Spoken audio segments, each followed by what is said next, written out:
ലൈവിൽ അപ്പൊ ശ്രീതു അർജുനോട് ചെന്നിട്ട് പറയുന്നുണ്ടായിരുന്നു ഒന്ന് അലേർട്ട് ആയിരിക്കാനൊക്കെ. ആരോ അർജുനെ ടാർഗറ്റ് ചെയ്യുന്നു എന്നുള്ള രീതിയിലാണ് ശ്രീതു എന്നിട്ട് പറയുന്നത്. അപ്പൊ എന്താണെന്നൊക്കെ അർജുൻ ഇങ്ങനെ ചോദിക്കുന്നുണ്ട്. അപ്പൊ ഒരാൾ പറഞ്ഞതാണ്, അപ്പൊ പറയാൻ പറ്റില്ലെന്ന് ശ്രീതു പറയും. എന്തായാലും ഒന്ന് ഉഷാറായിരിക്കാൻ പറയും. അപ്പൊ അർജുൻ ചോദിക്കും എന്താണ് ഉദ്ദേശിച്ചത്, അലേർട്ട് ആയിട്ടിരിക്കാന്നാണോ നീ ഉദ്ദേശിക്കണേന്ന് ചോദിക്കും.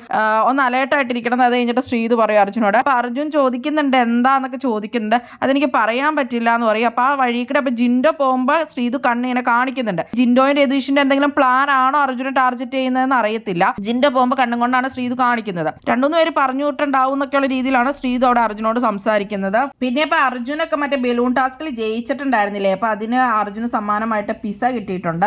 അതുപോലെ തന്നെ അപ്സരയ്ക്ക് ആ ചൂരലടിയുടെ സംഭവത്തിൽ ജയിച്ചതിന് ഗ്രിൽഡ് ചിക്കനും ആണ് കിട്ടിയിരിക്കുന്നത്. നെസ്റ്റിനാണ് അപ്പൊ 2 സമ്മാനവും കിട്ടിയത്. അതുകൊണ്ട് നെസ്റ്റിന് ആഘോഷരാവെന്നൊക്കെ പറഞ്ഞാണ് നമ്മുടെ ഗബ്രി ഇരിക്കുന്നത്. പിന്നെ ഓർഡർ തമ്മാവ് ആളറിയാവുന്നൊരു ടാസ്ക് ബിഗ് ബോസ് കൊടുത്തിട്ടുണ്ടായിരുന്നു ഇന്നത്തെ ദിവസം ഒരു പഞ്ചിലാന്നൊക്കെ പറഞ്ഞിട്ട്. അപ്പൊ അതില് നെസ്റ്റ് ടീമും അതുപോലെ തന്നെ പവർ ടീമും ആയിരുന്നു ജയിച്ചിട്ടുണ്ടായിരുന്നത്. അവിടെയുള്ള കണ്ടസ്റ്റൻസിനെ പറ്റി തന്നെ ഒരു ടീമാര് വന്നിട്ട് 3 കാര്യങ്ങൾ പറയണം. അപ്പൊ അത് വെച്ച് മറ്റുള്ള ടീം ഗസ് ചെയ്യണം. അതായിരുന്നു ടാസ്ക് ഉണ്ടായിരുന്നത്. അപ്പൊ അത് അടിപൊളിയായിട്ട് തന്നെയായിരുന്നു നെസ്റ്റ് ടീം അതുപോലെ തന്നെ പവർ ടീം ഒക്കെ പെർഫോം ചെയ്ത്.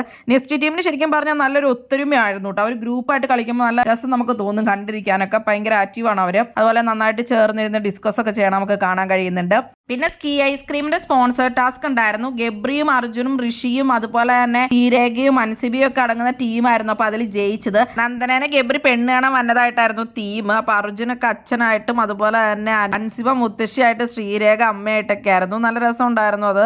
അപ്സര, ശരണ്യ, ജിൻഡോ അവരുടെയൊക്കെ ഗ്രൂപ്പ് അപ്പൊ റോബോട്ട് ആയിട്ടായിരുന്നു ജയിച്ചത്. അപ്പൊ ഗബ്രിയുടെ ഒക്കെ ടീമായിരുന്നു. കൂടുതൽ ബിഗ് ബോസ് വീഡിയോകൾക്കും ബിഗ് ബോസിന്റെ ലേറ്റസ്റ്റ് ലൈവ് അപ്ഡേറ്റ്സിനുമായിട്ട് ഈ ചാനൽ സബ്സ്ക്രൈബ് ചെയ്യണേ, സപ്പോർട്ട് ചെയ്യണേ. അടുത്തൊരു വീഡിയോയുമായി ഉടനെ കാണാം.